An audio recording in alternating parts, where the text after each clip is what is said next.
In a letter to the Financial Times, Macron wrote, "Since 2015 it has become clear, and I said this even before I became president, that there are breeding grounds for terrorists in France.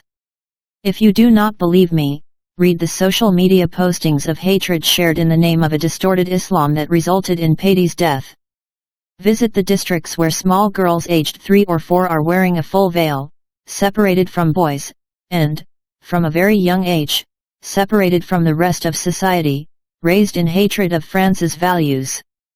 The full veil has been banned in France since 2011, following controversial legislation dubbed the burka ban." Macron wrote the letter in response to a column written in the FT by a Muslim journalist accusing him of spreading hatred against Muslims, which has since been taken down due to factual inaccuracies. Macron said France knows what it owes to the Islamic civilization and the country's Muslim leaders speak out when the worst happens. France has a Muslim community of some 5 million, the largest in Western Europe, and many with roots in former colonies such as Algeria. Some have complained of increased racism and Islamophobia being aimed against them by politicians including Macron. The president announced measures aimed at fighting Islamist separatism, including stricter government control of schools and other institutions serving Muslims on October 2.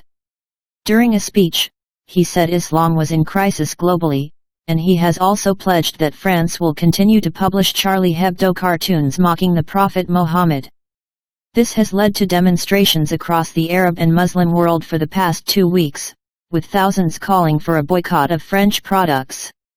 In Kolkata, India, thousands of protesters took to the streets yesterday to express their outrage, and burned a model depicting the French president.